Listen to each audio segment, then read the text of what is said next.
काढून गर्दी करतायत. आणि मी या सभेचा उल्लेख एवढ्यासाठी केला की त्यांच्या सभेला पैसे देऊन माणसं आणावी लागतायत. म्हणजे पेंग्विन एवढी किंमत सुद्धा लोकांच्या लेखी नाहीये. पैसे तिकीट काढून पेंग्विन बघतायत, पण पैसे घेऊन सुद्धा लोकांच्या सभेला जात नाहीयेत. काय तुमची त्यांची अवस्था आहे.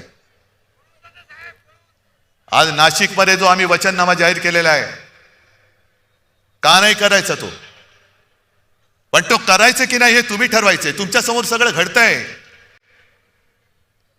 आज जसं तिकडे बंगालमध्ये ममता बॅनर्जी यांच्या हुकुमशाही विरुद्ध रस्त्यावरती उतरल्यात, अख्खा जवळपास बंगाल रस्त्यावरती उतरलाय. हा माझा महाराष्ट्र, शिवरायाचा महाराष्ट्र, छत्रपतींचा महाराष्ट्र, शाहू फुले आंबेडकर यांचा महाराष्ट्र, यांच्या दडपशाहीच्या विरुद्ध शेपूट घालून आत बसणार. अरे ज्या महाराष्ट्राने या देशाला दिशा दिली, त्याची दुर्दशा करणाऱ्याच्या हातामध्ये तुम्ही पूर्ण तुमचं नशीब परत एकदा त्यांच्या हातात देणार. हा वचननामा आहे, नुसता छापलेला कागद नाहीये रंगीत, तो आमचा ठाकरेंचा शब्द आहे. ही मोदी गॅरंटी नाहीये, बोगस मोदी गॅरंटी नाहीये. हा ठाकरेंचा शब्द आहे. आणि ठाकरे जे बोलतात ते करतात. आम्ही कोणी त्यांच्या कामाचं श्रेय कधी घेतलेलं नाही, कारण आम्हाला तशी गरज नाहीये. मशाल तुमच्या हृदयात पेटली पाहिजे. ज्या पद्धतीने यांचा कारभार सुरू आहे, ज्या पद्धतीने यांचा कारभार सुरू आहे, बिनविरोध निवडणुका जिकडे झाल्या, तो राहुल नार्वेकर विधानसभेचा अध्यक्ष, विधानसभेमध्ये अध्यक्ष असल्यानंतर विधानसभेत त्यांचा अधिकार असतो.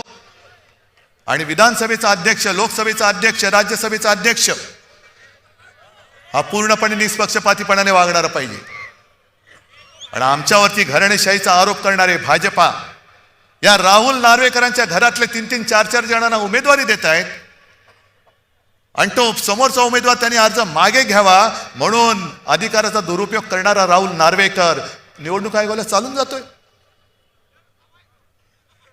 तरी सुद्धा चालतंय. आम्ही जरा कुठे काय केलं तर निवडणूक आयोग लगेच हातोडा घेऊन बसलेला असतो. पण यांनी काही केलं तरी काही करत नाही, कारण निवडणूक आयुक्त शेपूट घालून बसलेला आहे. ही लोकशाही नाही, ही झुंडशाही आहे. ही झुंडशाही आहे. आणि आज जर का आपण उठून उभे राहिलो नाही, तो उद्या वरवंटा असा फिरेल की पुन्हा एकदा इंग्रजांपेक्षा जास्त 150 वर्षापेक्षा यांच्या गुलामगिरीत आपल्याला राहावं लागेल. हिंदुत्वाचा हा बुरखा आहे. कारण हा जर का बुरखा नसता तर तपोवनातली झाडं यांनी कापली नसती आणि बिल्डरला ती जागा दिली नसती. काय तपोवनाचं ज्यांना महत्व नाहीये, इकडे तपोवन कापतायत, तिकडे आरेचं जंगल कापलं, कुठे आरवली पर्वत बोडका करतायत, ताडोबा अंधारीमध्ये खाणीसाठी जागा देऊन टाकतायत. हे सगळं राजकारण आजूबाजूला शिजत असा विचार करू नका. अरे ताडोबाला झालं, आमच्या नाशिकमध्ये तर नाही ना झालं. अरे मुंबईत झालं, आमच्या नाशिकमध्ये तर नाही ना झालं. नाही, आज ज्यांच्यावरही वेळ आले, उद्या तुमच्यावरती वेळ येईल. गेले 2-4 दिवस माझा घसा बसला होता. तुम्ही आमच्या दोघांच्या मुलाखतीत पाहिलं असेल, ऐकलं असेल. आणि हिंदीमध्ये आज माझी एक मुलाखत झाली. तर मुलाखतकाराने विचारलं की इस बार आपको ऐसी कौन सी खासियत लगती है मुंबई की चुनाव के बारे में. म्हटलं इस बार खासी यही खासियत है, कारण सगळे मुंबईकर खोकतायत, फुफ्फुसाचे आजार होत आहेत. कारण नियोजन शून्य विकास, रस्ते खोरून ठेवलेले आहेत, धूळ सिमेंट सगळं मुंबईकरांच्या श्वासामध्ये आता हे सगळे प्रदूषण जात आहे. उद्या तुमच्याकडे सुद्धा ते तेच करतील. आम्ही तुम्हाला एक चांगलं आयुष्य देण्यासाठी आलो आहोत एकत्र. होय, आम्ही एकत्र आलो, सत्तेसाठी आलो. मग तुम्ही जे काय हे भाजप आणि सगळे आलेत ते काय विटी दांडू खेळायला आलेत? काय खेळायला आलेत? होय, आम्ही सत्तेसाठी एकत्र आलो आहोत आणि ती सत्ता आम्हाला तुमच्या विकासासाठी, तुमच्या भविष्यासाठी, भवितव्यासाठी राबवायची आहे. बोला ना ठणठणीतपणाने, कशाला लपवता भांड? आज नाशिक जे आम्ही मुंबईमध्ये करून दाखवलं, मुंबईमध्ये आज महापालिका शाळांचा दर्जा येऊन तुम्ही बघा.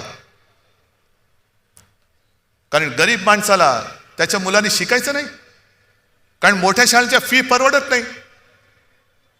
मग शिक्षण देणार कुठे? महापालिका शाळेमध्ये मोफत शिक्षण, आणि ते सुद्धा 8 भाषांमध्ये आपण मुंबई महापालिका शाळेमध्ये शिक्षण देतो. वेगवेगळ्या भाषा, 8 भाषांच्या शाळा आहेत. ICSE, CBSE या सगळ्या काय म्हणतात ते ABCD, हे सगळे अभ्यासक्रम आपण महापालिका शाळेमध्ये शिकवतो. उद्या नाशिकची सत्ता आमच्या हातात द्या, मी नाशिकमध्ये महापालिका शाळेत हा अभ्यासक्रम सुरू करून दाखवेन. महापालिकेच्या शाळा आजपर्यंत मुंबईमध्ये सगळ्यांना लाज वाटायची, मुलगा शिकतो का? जातो शिकतो ना, कुठल्या शाळेत शिकतो? बोलायला यायचं नाही, कारण का? महापालिकेची शाळा. आता अभिमानाने सांगतात, आता महापालिका शाळेमध्ये प्रवेशासाठी रांगा लागतात, आणि लोक अभिमानाने सांगतात की माझा मुलगा महापालिका शाळेत शिकतो. मुंबईमध्ये जे आम्ही केलं वैद्यकीय महाविद्यालय, उद्या सत्ता द्या, तुम्हाला नाशिकमध्ये वैद्यकीय महाविद्यालय करून दाखवतो.